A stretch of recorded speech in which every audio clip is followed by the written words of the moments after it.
isn't exactly a done deal. How will this case likely proceed? Well, this case is very complicated and it's going to go on for a long period of time. Let's start with Assange. Where is he now? He's in jail. Why is he in jail?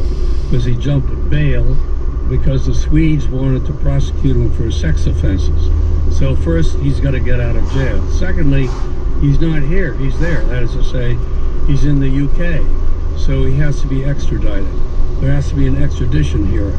There will be an appeal of the extradition hearing, not only to the UK courts, but perhaps to international courts.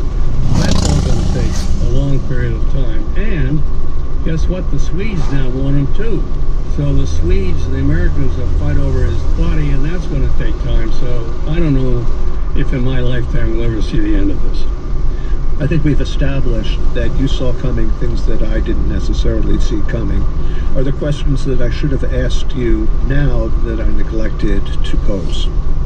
No, I think that the big missing link, so to speak, with respect to coverage of this was that a lot of people didn't see the First Amendment issue that's raised by the criminal prosecution of the leakee, or the fact that what the United States is trying to do is create an Official Secrets Act through judicial fiat. So I think everyone sort of missed that, but it seems to me you have focused on that in this program, so I think you're doing fine. Well, you haven't seen our Twitter feed. It's been a rough day for me. Has it? Oh my goodness gracious. I was pretty nice to you, I thought. You were. I mean, I heard some whispers that you were annoyed, but it's been a full frontal assault on Twitter. I calmed down. I only got angry as I drove down in the cab because I've been telling every journalist I've seen over the last 6 years that this was going to happen. So I was frustrated that I couldn't persuade any of my journalist friends that this was a problem, and most of them were screaming and yelling at me for being a jerk. So, you know. Jim, thank you. You're totally welcome. James Goodale was general counsel for the New York Times during the Pentagon Papers trial. Coming up, reckoning with war crimes by pardons and otherwise. This is On the Media.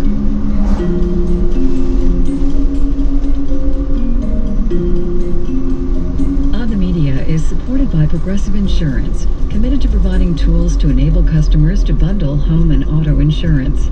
Learn more at progressive.com or 1-800-PROGRESSIVE. Now that's Progressive.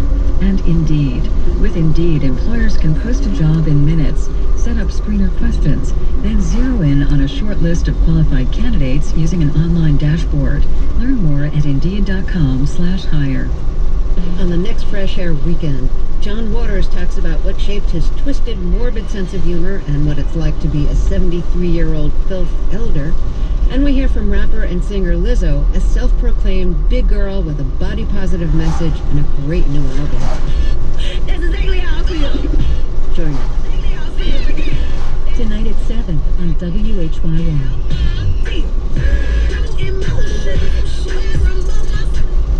Supporting WHYY, the Depression Portal.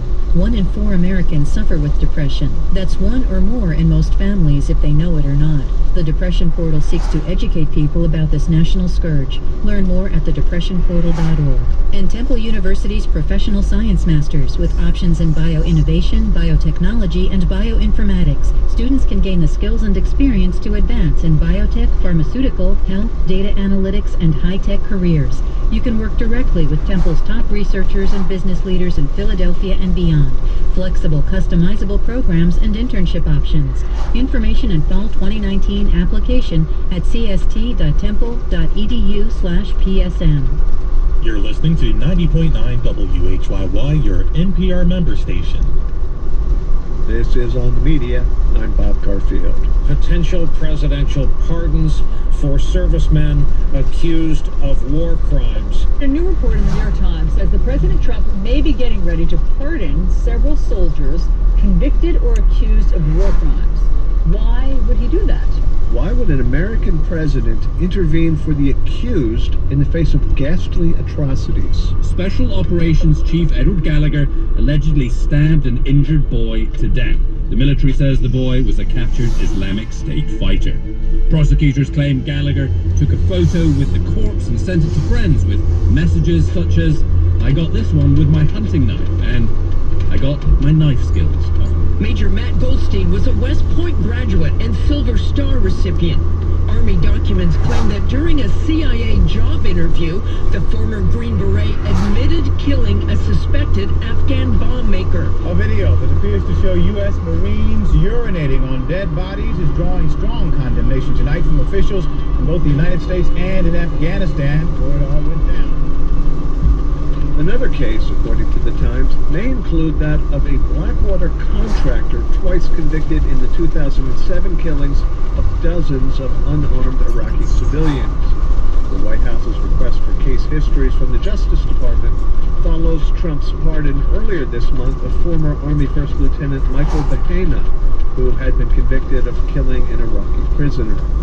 Adam Weinstein is an editor for the New Republic. He served in the Navy and worked as a contractor in Iraq in 2008. He says the cases have but one thing in common. There doesn't really look to be a unifying principle when you look at them on the surface, other than that they are about atrocities committed by armed Americans overseas against foreigners. I want to ask you about the military, which, broadly speaking, is presumed to be largely conservative, largely Republican, and a significant base of Trump's support. But if the president expects to impress the military community by pardoning war criminals or accused war criminals, do you think he's actually going to be disappointed? There's not a natural constituency for blanket pardons of multiple war crimes on Memorial Day in 2019. It's not something that the military brass themselves are clamoring for. It's not something that the major veteran service organizations, AMVETS, the Veterans of Foreign Wars, the VFW, or the American Legion are in favor of and making public statements in favor of. It is something that some of their memberships feel pretty strongly about. So it's unclear how this is going to benefit him really beyond his base. If we can assume that the president is motivated by impressing his base, nonetheless, it doesn't seem as if this scheme to pardon war criminals and accused war criminals sprung fully formed in his own mind. It was floated first elsewhere. Who's behind it? Each accused service member or contractor has had a base of support, friends and family, a lot of activity on social media, and that seems to have sort of bubbled up and been run with by certain media outlets, most notably Fox News.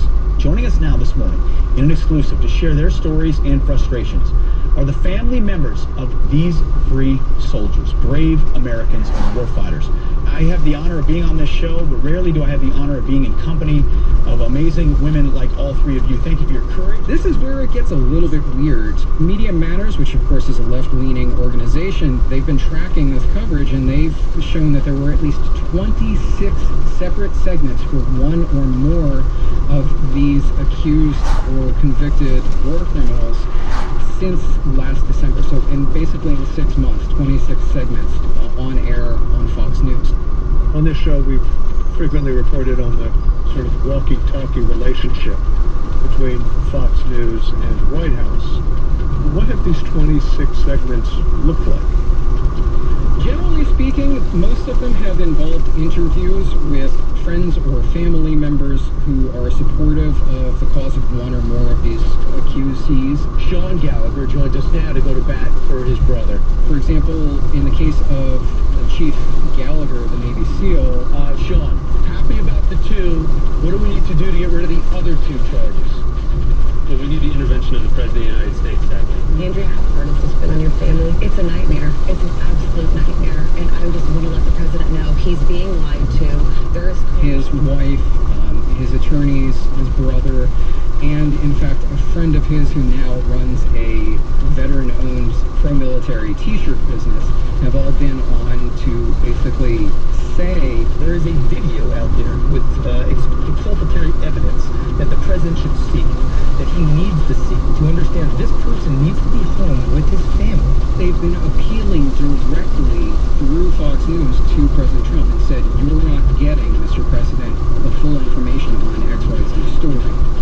Well, not just over the air either. There was news that the Daily Beast broke this week. It's not just that the president is watching Fox and Friends, it's what he is hearing directly from one of the co-hosts, Pete Hegseth. They reported that Hegseth, quote, had multiple private conversations on the topic with President Trump over the past 4.5 months, with Gallagher's case among those he pushed. And that lobbying seems to be working. Trump tweeted, in honor of his past service to our country, Navy SEAL Eddie Gallagher will soon be moved to less restrictive confinement while he awaits his day in court. Process should move quickly. Trump has tweeted support not just for Gallagher, but for Matthew Goldstein. The president tweeting, quote, at the request of many, I will be reviewing the case of a U.S. military hero, Major Matt Goldstein, who is charged with murder. He could face the death penalty from our own government after he admitted to killing a terrorist bomb maker while overseas. Who is Pete Hegseth? Pete Hegseth is a very interesting character in Republican circles. Hegseth graduates from Princeton. While he was in college, he was already getting conservative support for writing for a conservative campus paper. He goes to Iraq, he does his duty in uniform, comes back, and after a stint as a Bear Stearns banker, started working in conservative politics, basically being the Republican-leaning veteran who would go on television and sort of give that perspective on military affairs. And he's done that for a couple of groups. He was involved most recently with Concerned Veterans for America, which is partly Koch brothers founded nonprofit that's been fighting very hard for privatization of a lot of services that veterans use in the Department of Veterans Affairs. And after that, he tried to run unsuccessfully for Amy Klobuchar's Senate seat in Minnesota. He was rumored to be on President Trump's short list to be his Secretary of Veterans Affairs in his cabinet, and that didn't pan out. He's since built a career as a Fox and Friends commentator, and it seems that while he was doing that and pushing for pardons for several of these alleged war criminals, he was speaking directly face-to-face with President Trump on those same issues and trying to push it. Pete, this is something you've been on. Yeah, first of all, I can't stand that headline, accused of war crimes. These are men who went into the most dangerous places on earth with a job to defend us and made tough calls on a moment's notice.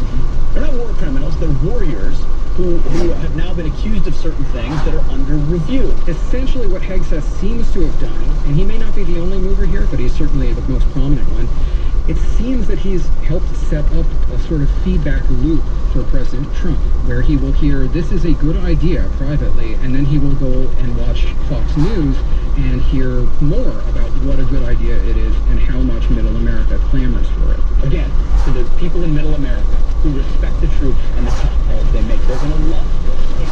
These are the good guys. It's not clear whether Hegseth's doing this just because he has very strong convictions for these soldiers, or whether he might have personal ambitions that are served by providing President Trump with what they perceive to be a political victory. I'm still a little confused. The president does have a history of talking about unleashing cops and Border Patrol to be, quote, rough with suspects. Is this his means of loosening rules of engagement in the direction of impunity? Is he trying to cultivate Rambos? Or is he just trying to score some cheap political points? Before President Trump did go through with the pardon of Matthew Bahena in early May, you had to go back pretty far to look at a president who got involved personally with his pardon power in a war crimes situation. And that would have been President Nixon in 1973 pardoning Lieutenant Ron Calley, who famously was the officer in charge of the soldiers who committed the My Lai massacres. Not quite a pardon, right? Nixon reduced Calley's sentence to house arrest. Yeah, about 2 years into a life sentence for his role in My Lai. One of the things that came out of that Vietnam legacy, though, particularly among veterans and particularly among conservatives, is this sense that we would have won, and it would have gone much better if only we hadn't had our hands tied behind our back by civilians who don't understand how tough it is on the ground.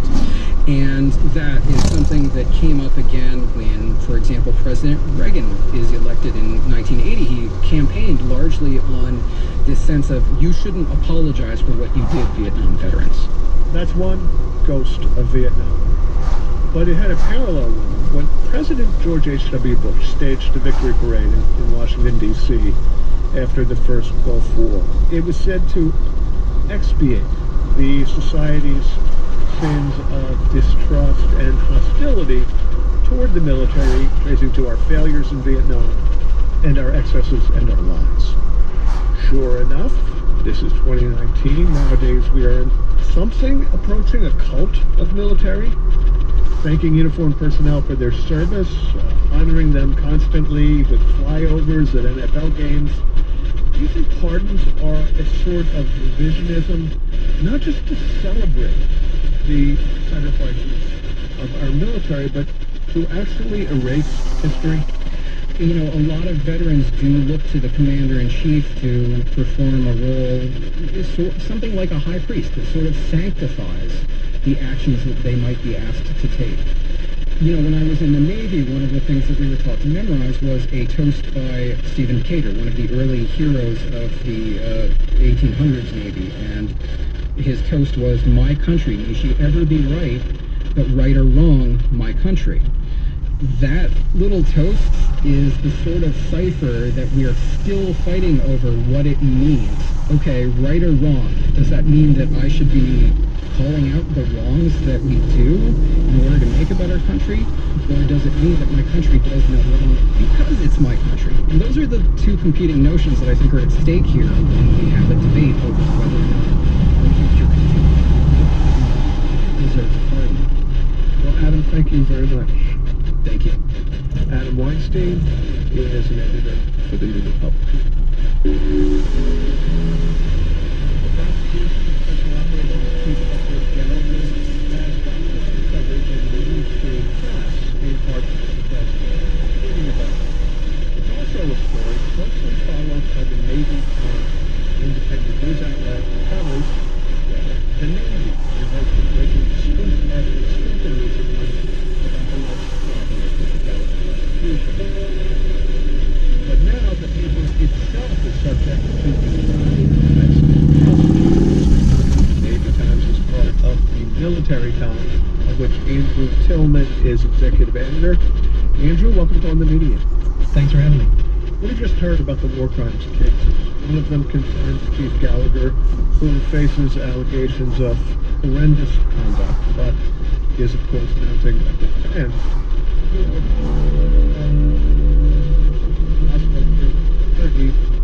in the prosecution. Well, the thrust of his story is that the prosecution may not have turned over all the documents from the investigation that by law they're supposed to turn over to his attorneys, which can go for Brady material. And Carl has reported about these documents that existed but were not turned over to the defense, and it really upended the case at a certain point a couple of months ago and raised allegations of whether the Navy prosecutors or the investigators from the CIS were being straight about their approach to the case. And those documents have been leaked to Prime. So many leaks, in fact, the judge, Captain Aaron Rue, issued a gag order, which I gather did not have much of an effect. Yes, this case really involves a lot of different defendants and a lot of different attorneys, and Carl continued to get a pretty steady stream of documents from his sources, and that was obviously a source of real frustration to the judge and the prosecutors. So then, about a week and a half ago, Carl Prime got an email. Well, he got an email that struck him as a little bit odd because it was from the head prosecutor. It was from the Navy Public Affairs official in San Diego.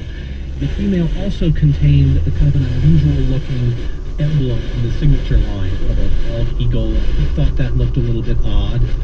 The prosecutor also appears to have sent this same sort of tracking device to all of the attorneys. And as Carl began talking to some of the defense attorneys in the case, he realized that it wasn't just a static PDF graphic element, but it was actually a piece of what our technical would call a beacon that was pointing back to a server in San Diego. And when they did the forensics on this, they found that This was designed to go in when Carl opened the email and to extract the IP address for the Navy Times computer system and to send that IP address back to this server in San Diego. And for what purpose? Is that clear? I think what was going on here is that they were trying to keep track of the documents that they were sending out to the attorneys to find out who was leaking them. And these devices allow for someone who's on the other end of this to track who these emails may be forwarded to on a second and third level, so that anyone who opens the document, that IP address will ping back to this server. I think the reason that they were including this in the email to Carl is because they wanted to match that up with the IP addresses that they were seeing the documents being forwarded to. Now, one way of looking at this is that it amounts to a warrantless search of a news organization, no less, but in any event, patently illegal under the Fourth Amendment. But the military prosecutor says, oh, no, it's all kosher, strictly routine. How does he assert that it is routine? Well, I mean, that's still a little bit unclear at this point. This is still a topic of significant litigation in the court case. There's a hearing going on. You know, the Navy, they call it an audit device, and they say it's part of an authorized and legal investigation. We do know that this device extracted the IP address of our system and relayed it back to a server in San Diego. We're an independent organization, a private sector company, and you can't just extract our information from our system without our permission and without a subpoena. This whole tracking code is news to me. I've never heard of it before. You've been in touch with the Reporters Committee on Freedom of the Press, and it was news to them too. Yes, they told me that this was the first time that they were aware of this kind of technology being used in tracking a reporter's activities. If the Navy had sought through legal channels to subpoena Carl as a witness and sought to compel him to reveal his confidential sources, he would have said simply no. I mean, we've seen examples of that many times in the past, of reporters refusing efforts to get them to reveal their confidential sources. Carl would have been more than happy to stand up for that as well. What I think is particularly insidious about this is that they sought to undermine his ability to even have that choice. And they sought to find out who his sources were in this secret, potentially illegal way. And that's really, troubling. I think it should be troubling for all journalists. Ordinarily, the defense would rush to judgment and demand sanctions or some other relief on the basis of prosecutorial misconduct. But it turns out that Rue apparently was aware of this, in fact, possibly even suggested it. Some Navy officials have told us that this was an investigation that was authorized by the judge and that it was conducted legally. Now, I think that as this has gone on and it's drawn a lot of negative attention on the Navy, I think that there is some backpedaling going on, and questions have been raised about whether the judge intended the investigation to be conducted in this way, using this kind of tactic, and that's all being hashed out. The Chief of Staff of the Navy's Defense Service Offices, David G. Wilson, has demanded some answers as to how it could justify this kind of tracking episode. What's the status of that, and what does it suggest for this case? This was a memo from basically the Chief Defense Attorney of the U.S. Navy to the Chief Prosecutor of the U.S. Navy. Grave ethical concerns, I think was the phrase he used. He described this as a Pandora's box that had been opened, and he suggested that this was putting not only this case at risk, but also all cases across the entire Navy criminal justice system at risk, because it raises questions about whether the defense attorneys are having their computer systems monitored, and that would be a direct violation of attorney-client privilege. Apart from how spooky it is, now your reporter has found himself thrust into the middle of the very story he's covering. Has that affected his approach to the ongoing story? Well, we made a decision last week when this all happened that Carl was going to step aside from coverage of this particular aspect of the case, the email tracking device. So we've had some other people on our staff handle the reporting of this. We've worked with our tech team and our attorneys to conduct an audit of our internal computer system to make sure that there's nothing that's putting our system in jeopardy from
broadcast of America's National Night of Remembrance from the West Lawn of the U.S. Capitol, featuring the National Symphony Orchestra.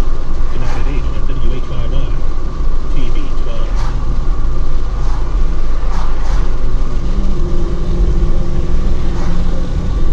Next time on the Pulse. First and foremost, you make sure that you follow an excellent diet for your dog. Most pet owners spare no expense to keep their furry friends happy and healthy. It sounds like Lucy's been doing pretty well at home. I think so. I mean, she's not losing any weight, even though she's on this restricted diet. Cats and dogs and their health. Oh, he's just a handsome boy. Coming up next on WHYY. This is On the Media. I'm Mark Garfield. Maybe, as Andrew Tillman and Adam Weinstein suppose, the sloughing off, even glorification of war crimes won't play especially well to much of the military community. And so it would be easy to dismiss these potential pardons as merely pandering to the president's basest base. Fast admirer of corrupt justice, carelessly placing a red MAGA hat on brutality. But if the issue is ideally Trumpian, it is not his invention. Society's relationship to the horrors of war is a long and complex one, dating not just to My Lai and Nixon's light treatment of William Calley, but to the earliest history. Scott J. Shapiro is a professor at Yale Law School, where his scholarship concerns the convergence of philosophy and law on matters of war. Scott, welcome to OTM. Thank you so much for having me. Today, American troops are governed by the Geneva Convention and our own Law of War Manual, with the almost oxymoronic purpose of civilizing war. But historically, these are fairly new concepts, are they not? In Europe, the first rules about not killing civilians emerged roughly in the 18th century, comparatively late. What we think of paradigmatic war crimes, like slaughtering women and children, is really a very